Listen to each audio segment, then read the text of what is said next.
இப்போ இருக்கிற மார்க்கெட் கண்டிஷனுக்கு எல்லாருமே இந்த ஃபண்டை தான் ரெக்கமெண்ட் பண்ணிட்டு இருக்காங்க. நான் சொல்றது இந்த ஸ்கீம் ஆஃப் ஃபண்ட்ஸ், அதாவது பேலன்ஸ்ட் அட்வான்டேஜ் ஃபண்ட் அப்படின்ற கேட்டகரி. அதாவது என்னன்னா டைனமிக் அசட் அலோகேஷனும் சொல்லுவாங்க, பேலன்ஸ்ட் அட்வான்டேஜ்னு சொல்லுவாங்க. ஈக்விட்டியும் டெட்டும் ஈக்குவல் ப்ரொபோசிஷன்ல இருக்கும். ஈக்விட்டி ப்ரொபோசிஷன் அதிகப்படுத்துவாங்க இல்லை குறைப்பாங்க based on stock market condition.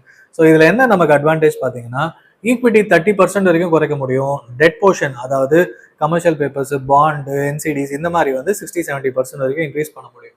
So எல்லா மார்க்கெட் கண்டிஷன்லையும் கிட்டத்தட்ட உங்களுக்கு வந்து பாசிட்டிவான ரிட்டர்ன்ஸ் வரதுக்கான வாய்ப்புகள் இதில் ரொம்பவே அதிகம். ஸோ இந்த கேட்டகரியில் இன்னைக்கு நம்ம பார்க்க போகிற ஃபண்டு பார்த்தீங்கன்னா HDFC பேலன்ஸ்ட் அட்வான்டேஜ் ஃபண்ட். இது 1994 ஆரம்பிச்சது, கிட்டத்தட்ட 31 வருஷம் கம்ப்ளீட் ஆயிடுச்சுங்க. இந்த எக்ஸ்பென்ஸ் ரேஷியோ பார்த்தீங்கன்னா இருக்கிறதுலே கம்மி, அதாவது category average 1.94%. So balance advantage ஃபண்டுனா புதுசாக லான்ச் பண்ண ஃபண்ட்ஸும் இருக்கு. ஏன்னா 47 கம்பெனி, நிறைய கம்பெனிஸ் லாஸ்ட் 5 இயர்ஸ்ல ரெஜிஸ்டர் பண்ணி புதுசாக வந்திருக்காங்க. அண்ட் நிறைய கம்பெனிஸ் இந்த கேட்டகரி இல்லாததுனால புதுசாகவும் ஸ்டார்ட் பண்ணியிருக்காங்க. ஸோ இந்த ஃபண்டோட ஆவரேஜ் பார்த்தீங்கன்னா இப்போதைக்கு 1.35%. அது எப்படி இவங்களால கம்மியாக கொடுக்க முடியுது, எக்ஸ்பென்ஸ் ரேஷியோ எப்படி குறையுதுன்னு பார்த்தீங்கன்னா, நிறைய பேர் கேட்கறது எக்ஸ்பென்ஸ் ரேஷியோனால என் ரிட்டர்ன்ஸ் பாதிக்குமா, நான் ஏன் டைரக்ட் ரெகுலர் போகக்கூடாது, எக்ஸ்பென்ஸ் ரேஷியோ நம்ம ரிட்டர்ன்ஸை சாப்பிட்றது அப்படின்னு நிறைய பேர் டவுட் இருக்கும். எக்ஸ்பென்ஸ் ரேஷியோனா எல்லாத்துலேயும் உண்டு. இப்போ நம்ம வந்து ஒருத்தவங்களுக்கு சொல்லும் போது சூப்பராக புரிஞ்சுது. அதாவது வீடு வாங்குறோம் வைக்கிறோம்னா கவர்மெண்ட்டுக்கு டேக்ஸ் கட்டணும், ரெஜிஸ்ட்ரேஷன் டிபார்ட்மெண்ட்டுக்கு டேக்ஸ் கட்டணும், long term capital gains IT டிபார்ட்மெண்ட்டுக்கு விற்கும் போது கட்டணும். ஸோ அந்த எக்ஸ்பென்ஸ் ரேஷியோ வீடுக்குன்னு பார்த்தீங்கன்னா 9-10%. ஸோ ஏன்னா நம்ம தான் காசு கட்டி நம்ம பேருக்கு வீட்டை வாங்கிப்போம், இடத்த வாங்கிப்போம், விற்கும் போது லாங் டேர்ம் கேபிட்டல் கெயின்ஸ்னு கட்டுவோம். ஸோ அதே மாதிரி இந்த மியூச்சுவல் ஃபண்ட்லையும் பார்த்தீங்கன்னா வாங்கும் போது எக்ஸ்பென்ஸ் ரேஷியோ கட்டி தான் ஆகணும், அதே மாதிரி விற்கும் போது லாங் டேர்ம் கேபிட்டல் கெயின்ஸ் கட்டி தான் ஆகணும். அந்த எக்ஸ்பென்ஸ் ரேஷியோ 2.5-2.5% வரைக்கும் இருக்கலாம்னு சொல்லிட்டு ஈக்விட்டியில கொடுத்துருக்காங்க. இந்த ஃபண்ட் வந்து 65% வரைக்கும் ஈக்விட்டி போகலான்றதுனால பேலன்ஸ்ட் அட்வான்டேஜ் ஃபண்டை ஈக்விட்டி கேட்டகரியில தான் சேர்த்துப்பாங்க. ஆனா இந்த எக்ஸ்பென்ஸ் ரேஷியோ 1.35% இருக்கிறது முக்கியமான ரீசன் இந்த அசட் அண்டர் மேனேஜ்மெண்ட் இருக்கிறதுலே, இந்த கேட்டகரியில இருக்கிறதுலே 1/3 ஆஃப் த அமௌண்ட் இந்த ஃபண்டில் தான் இருக்கு. ஏன்னா 31 வருஷமா இருக்கு, ப்ரூவன் ட்ராக் ரெக்கார்டு, சூப்பராக ரிட்டர்ன்ஸ் கொடுத்துருக்கு. அப்படின்ற காரணத்தினால நிறைய பேர் பேலன்ஸ்ட் அட்வான்டேஜா இந்த ஃபண்டுக்கு போங்க, HDFCக்கு போகன்ற அளவுக்கு வந்துருச்சு. ஸோ இதோட சைஸ் பார்த்தீங்கன்னா 1,02,000 கோடி, அதாவது 1 லட்சம் கிராஸ் ஆன ஒரு சில ஃபண்டில் இந்த ஃபண்டும் ஒன்று அப்படின்னு சொல்லலாம். ஸோ இந்த மாதிரி ஃபண்டு பார்த்தீங்கன்னா இதோட NAV இப்போ 500 ரூபாய்க்கு மேலே இருக்கு. ஸோ 31 வருஷத்துல இந்த அளவுக்கு தான் இன்க்ரீஸ் ஆயிருக்கு. ஏன்னா ஈக்விட்டியும் இருக்கு, டெட்டும் இருக்கிறதுனால ஓரளவுக்கு 500 ருபீஸ் பக்கம் தான் வந்திருக்கு. சரி, ரோலிங் ரிட்டர்ன்ஸ்னு சொல்லுவாங்க. இந்த ரோலிங் ரிட்டர்ன்ஸ் என்னன்னு பார்த்தீங்கன்னா லாஸ்ட் 2010லேருந்து இந்த ரெக்கார்ட் எடுத்திருக்கோம். அப்படின்னு பார்த்தீங்கன்னா 2010லேருந்து 2025 15 வருஷத்துல 3 வருஷத்துக்கு ஒரு தடவை அப்படின்னும் போது நெகட்டிவ் ரிட்டர்ன்ஸ் ஒரு 7%க்கு கம்மியாக கொடுத்துருக்கு, அதாவது 0க்கும் கம்மியாக. ஸோ லாஸ்ட் 15 இயர்ஸ்ல அப்பப்போ மார்க்கெட் ஒரு 10% கரெக்ஷன் ஆயிருக்கு. கோவிட் மிகப்பெரிய கரெக்ஷன், அப்புறம் 2011 to 14 வந்து மார்க்கெட் வந்து ஃபிளாட்டாக இருந்தது. ஸோ இந்த மாதிரி கண்டிஷன்ல ஒரு 3 வருஷம் ரோலிங் பீரியட்ல ஒரு 7% தான் நெகட்டிவ் ரிட்டர்ன்ஸ். 8% அண்ட் அபோவ் பார்த்தீங்கன்னா கிட்டத்தட்ட 80% of the times. So market நல்லா இருக்கு, போக போக நல்லா இருக்குன்னா தேர்ட் இயர் எல்லாம் ஃபோர்த் இயரும் பாசிட்டிவ் ரிட்டர்ன்ஸ் வந்து வாய்ப்பு இருக்கு. So rolling returns 80% of the time பாசிட்டிவா இருக்கிறதுனால நீங்கள் தாராளமாக இந்த ஃபண்டை கன்சிடர் பண்ணலாம். ஸோ மீடியன் ஆவரேஜ் ரிட்டர்ன்ஸ் பார்த்தீங்கன்னா 3 வருஷத்துல 14% ரிட்டர்ன்ஸ் கொடுத்துருக்கு. ஸோ யாராவது ஒரு மாடரேட் இன்வெஸ்டர், சார் நான் கொஞ்சம் ரிஸ்க் எடுப்பேன், நான் இப்போதான் ஸ்டார்ட் பண்ண போறேன் அப்படின்னும் போது எனக்கு இந்த ஸ்மால் கேப் மிட் கேப்லாம் வேணாம், எனக்கு ரிஸ்க் அதிகமாக வேணாம் அப்படின்னா இந்த மாதிரி பேலன்ஸ்ட் அட்வான்டேஜ் 3 வருஷம்ன்றது 4 வருஷத்துக்கு மேலே இருங்க. கண்டிப்பாக உங்களுக்கு இன்னும் கொஞ்சம் பெட்டர் ரிட்டர்ன்ஸ் வர்றதுக்கு, இன்னும் கொஞ்சம் நெகட்டிவ் ரிட்டர்ன்ஸ் கம்மியாக வர்றதுக்கு, பாசிட்டிவாக வர்றதுக்கான வாய்ப்புகள் ரொம்பவே அதிகம்னு நான் சொல்லுவேன். சரி, ரோலிங் ரிட்டர்ன்ஸ் இவ்வளோ பாசிட்டிவாக இருக்கு, இது எங்கே போய் பார்க்கலாம் அப்படின்னா advisorcoach.com அப்படின்ற ஒரு வெப்சைட் போனீங்கன்னா ரோலிங் ரிட்டர்ன்ஸை நீங்களாவே எல்லா ஸ்கீமுக்குமே அனலைஸ் பண்ண முடியும். ஸோ இது வந்து உங்களுக்கு ஒரு கான்ஃபிடன்ஸ் கொடுக்கும். எனக்கு 100% ஆஃப் த டைம்ஸ் வந்து பாசிட்டிவாக தான் இருக்கணும் அப்படின்னா ஒன்று ஃபுல்லாக டெட்டு போகணும், அப்படி இல்லைன்னா 5 வருஷம் வரைக்கும் வச்சு பார்த்தீங்கன்னா கண்டிப்பாக உங்களுக்கு 100% of the time positive returns கிடைக்கிற மாதிரி ஃபண்ட்ஸ் கிடைக்கும். ஸோ அந்த மாதிரியும் ரிசர்ச் பண்ணி நீங்கள் இன்வெஸ்ட்மெண்ட் பண்ணலாம். சரி, SIPக்கு வரும். இந்த ஃபண்டை ஆரம்பித்த காலத்துலேருந்து இப்போ வரைக்கும் மாதம் 5,000 ரூபாய் கட்டியிருந்தீங்கன்னா கிட்டத்தட்ட 379 இன்ஸ்டால்மெண்ட்ஸ் ஆயிருக்கும். ஸோ க்ளோஸ் டு 30-31 இயர்ஸ் ஆயிருக்கும். ஸோ இந்த டைம் பீரியட்ல பார்த்தீங்கன்னா கிட்டத்தட்ட 18.95 lakhs முதலீடு பண்ணியிருப்பீங்க. அதோட மொத்த அமௌண்ட் பார்த்தீங்கன்னா 7.72 crores. சரி, இது பாஸ்ட் டேட்டா 31 வருஷம் ஆயிடுச்சு. அது மட்டும் இல்லாமல் 2016 ரீகேட்டகரைசேஷன் ஆகும்போது இதை வந்து இந்த மாதிரி கம்ப்ளீட்டாக மாற்றிட்டாங்க. ஸோ என்ன இருந்தாலும் அடுத்த 30 வருஷத்துக்கு உங்களுக்கு 14-15% ரிட்டர்ன்ஸ் வந்தால் போதும் அப்படின்னா ஆட்டோமேட்டிக்காக இந்த மாதிரி ஃபண்டை நீங்கள் கண்டினியூஸாக இன்வெஸ்ட்மெண்ட் பண்ணலாம்.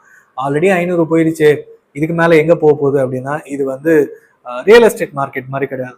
ரியல் எஸ்டேட்டை பொறுத்த வரைக்கும் விலை நல்லா ஏறிடுச்சுப்பா, இதுக்கு மேலே போட்டால் ஒன்றும் அது தாங்காது அப்படின்னு.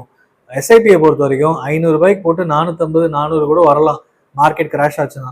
பட் ஆனால் ரெக்கவர் ஆகி அடுத்த 10 வருஷத்துல அந்த 500ன்றது 1000 போகிறதுக்கான வாய்ப்புகள் ரொம்பவே அதிகம்.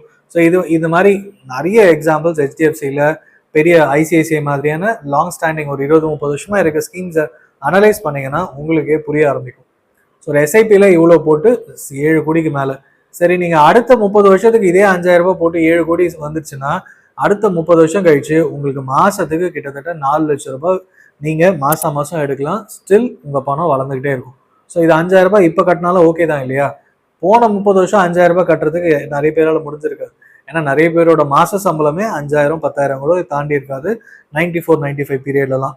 ஸோ இப்போத்துலேருந்து 5000 ரூபாய் போட்டாலும் உங்களுக்கு இந்த மாதிரி ரிட்டர்ன்ஸ் கிடைக்கிறதுக்கு 100% வாய்ப்பு இருக்குன்னு பார்க்கலாம். சரி, அதே மாதிரி லம்சம் 1 லட்ச ரூபாய் போட்டால் என்ன கிடைக்கும் அப்படின்னு யோசிப்போம். ஆனால் 94-95 டைம் பீரியட்ல பார்த்தீங்கன்னா ஊர் பக்கம் எங்கள் ஊர்லலாம் எங்கள் அப்பா இடம் வாங்கினது 30,000 ரூபாய் 60,000 ரூபாய்லாம் போச்சு. அதாவது ஒரு அரை கிரவுண்ட் 1 கிரவுண்ட் அப்படின்னா. ஸோ அப்போ 50,000லேருந்து 1 லட்ச ரூபான்றது இப்போ எப்படி கஷ்டப்பட்டு ஒரு 60-70 லட்சம் வாங்குறோமோ அந்த அளவுக்கு ஒரு கஷ்டப்பட்டு வாங்கக்கூடிய நிலமையில தான் 30 வருஷத்துக்கு முன்னாடி சென்னையிலையோ வேலூர் மாதிரியான நகரங்கள்லையோ பார்த்துருக்கோம். ஸோ அப்படின்னா இப்போ நீங்கள் 1 லட்சம் உங்கள் பேரனுக்கு நீங்கள் போகணும்னு நினைக்கிறீங்க, இல்லை உங்கள் பையனுக்கு நீங்கள் போட்டு வைக்கணும்னு நினைக்கிறீங்க. 1 வயசு 2 வயசு ஆகுது, தண்ட செலவு பண்ணாமல் ஒரு 1 லட்ச ரூபாய் முதலீடு பண்ணிட்டு மறந்துடுங்க. 30 வயசுல பார்த்தீங்கன்னா, ஏன்னா 31 வருஷம் அந்த ஃபண்டு ஆயிடுச்சு இல்லை, அதனால சொல்கிறேன். 31 வருஷம் கழிச்சு இந்த ஃபண்டு பார்த்தீங்கன்னா கிட்டத்தட்ட 1.89 crores கொடுத்துருக்கு. அதாவது 1,89,00,000. 1 லட்ச ரூபாய் 30 வருஷத்துக்கு முன்னாடி போட்டாங்க. இப்போ நீங்கள் வந்து வருஷம் ஒரு 1 லட்சம் ஒரு 5 வருஷத்துக்கு கட்டிட்டு மறந்துடுங்க. அதுக்கப்புறம் உங்கள் பையனோட 25வது 30வது வயசுல அவர் கல்யாணத்துக்கோ இல்லை வேற பிஸ்னஸ் ஸ்டார்ட் பண்ணவோ, அது என்ன வேணால் படிக்கவோ என்ன வேணால் யூஸ் பண்ணலாம். ஸோ நீங்கள் மியூச்சுவல் ஃபண்டை பொறுத்த வரைக்கும் லம்சமாக போட்டு லாங் டேர்ம் வெயிட் பண்ணிங்கன்னா மிகப்பெரிய வளர்ச்சியை சந்திக்கும்ன்றது இந்த ஃபண்டும் ஒரு நல்ல எக்ஸாம்பிள் அப்படின்னு நம்ம பார்க்கலாம்.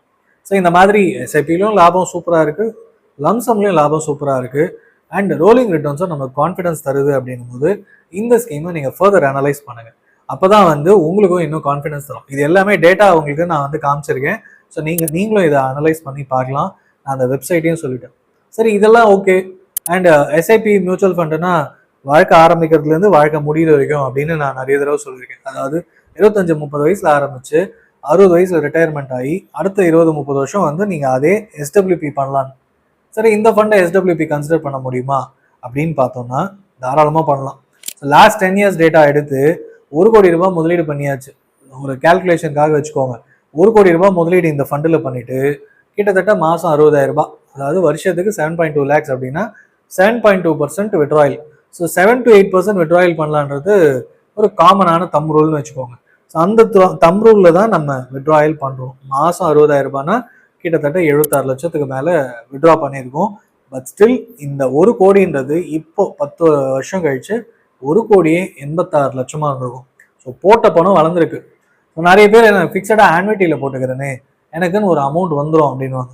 ஆன்விட்டியில் உங்களுக்கு 6% மேலே இப்போ மார்க்கெட்டில் கிடையாது. 10 வருஷத்துக்கு மேலே போட்டிருந்தீங்கன்னா மிஞ்சி போனால் 6-7% தான் கிடச்சிருக்கும். ஸோ ஆனால் போட்ட பணம் சேஃபு, போட்ட பணம் அதே தான். பட் மியூச்சுவல் ஃபண்டில் இந்தியன் எக்கனாமி நல்லா இருக்குது, மார்க்கெட் நல்லா இருக்கும் அப்படின்ற நம்பிக்கை இருந்ததுன்னா நீங்கள் போட்ட பணம் வளர்ந்துருக்கும். அதுக்குன்னு மொத்தம் 1 கோடி உங்கள் பென்ஷன் அமௌண்ட்டையும் போடுங்கன்னு சொல்ல, ஒரு போர்ஷன் ஒரு 1 கோடி வச்சுருக்கீங்கன்னா ஒரு 50 லட்சம் ஆன்விட்டி, ஒரு 50 லட்சம் இந்த மாதிரி ஸ்கீம்ஸில் போட்டால் உங்களுக்கு ரெண்டும் கம்பைண்டாக போகும்போது ஆட்டோமேட்டிக்காக உங்கள் மந்த்லி இன்கம் அதிகரிக்கும். உங்களால் சேஃபாக நிறைய விஷயங்கள் பண்ண முடியும். ஸோ எஸ்டபிள்யூபியும் சூப்பராக இருக்குது. சரி, இதில் லம்சமாக இப்போ மார்க்கெட்டில் போடலாமா அப்படின்னா ஈக்விட்டி இப்போ கிட்டத்தட்ட 60%க்கு மேலே 66% வச்சுருக்காங்க. ஸோ கொஞ்சம் கான்ஃபிடென்ட்டாக இருக்காங்க அப்படின்றது தான் தெரியுது. ஸோ டெட் போர்ஷன் ரிமைனிங் போர்ஷனில் இருக்குது. ஸோ நீங்கள் ஒரு டைனமிக் அசட் அலோகேஷன் ஃபண்ட் அப்படின்னு சூஸ் பண்ணணும்னு நினச்சிங்கன்னா HDFC balanced advantage fund consider பண்ணுங்கள். ஸோ மந்த்லி எஸ்ஐபிக்கு நல்லது. ஒரு 3-4 years போட்டு ட்ரை பண்ணுறேன் அப்படின்னா இப்போவே ஸ்டார்ட் பண்ணலாம். அண்ட் லம்சமாக போடலாமான்னா தாராளமாக போடலாம். பட் கம்பேர்ட் டு மற்ற ஃபண்ட்ஸ் இது மாடரேட்டாக வரும். ஸோ உங்கள் returns comparison balanced advantage fund கேட்டகரியில் ஹெச்டிஎஃப்சி, ஐசிஐசிஐ இந்த மாதிரி தான் இருக்கணும். அதை விட்டுட்டு பேலன்ஸ் அட்வான்டேஜ் ஃபண்ட் ரிட்டர்னை போய் ஸ்மால் கேப்க்கு கம்பேர் பண்ணிங்கன்னா ரொம்பவே கம்மி. இப்போ நான் சொன்ன எஸ்டபிள்யூபி ரிட்டர்ன்ஸோ இல்லைனா லாங் டேர்ம் ரிட்டர்ன்ஸோ ஒரு மிட் கேப் ஃபண்டோட கம்பேர் பண்ணாலும் சரி, ஸ்மால் கேப்போட கம்பேர் பண்ணால் ரொம்பவே கம்மியாக தெரியும். பட் நாம் சேஃபாக ஒரு மாடரேட் இன்வெஸ்டர், கொஞ்சம் ரிஸ்க் எடுக்கிறேன் ஏன்னா மியூச்சுவல் ஃபண்ட் இப்போ தான் ஆரம்பிக்கிறேன், ஆனால் ரிட்டர்ன்ஸும் எனக்கு ஓரளவுக்கு நல்லா இருக்கணும், எஃப்டியோட பெட்டராக இருக்கணும்னா இப்போ எஃப்டி 6-7%, 6% வந்துருச்சு. போக போக ஒன்று இப்படியே இருக்கும் இல்லை குறையும் தான். அது மாதிரி ஆனால் மியூச்சுவல் ஃபண்டில் பொறுத்த வரைக்கும் ஸ்டேபிளாக 12-14%. ஏன்னா மார்க்கெட் நல்லா இருக்கும் நம்புகிறோம், எக்கனாமி இந்தியன் எக்கனாமி மேலே கான்ஃபிடன்ஸ் இருக்குன்னும் போது தாராளமாக 12-14% எதிர்பார்க்கலாம். ஸோ நீங்கள் இந்த மியூச்சுவல் ஃபண்டை, இந்த மியூச்சுவல் ஃபண்ட் கேட்டகரியை, இந்த ஸ்கீமை பர்டிகுலராக இன்னும் ஃபர்தர் அனலைஸ் பண்ணிவிட்டு இன்வெஸ்ட்மெண்ட் பண்ணலாமான்னு பாருங்கள். வேறு ஏதாவது டவுட் இருந்தாலும் கீழே கமெண்ட் பண்ணுங்கள்.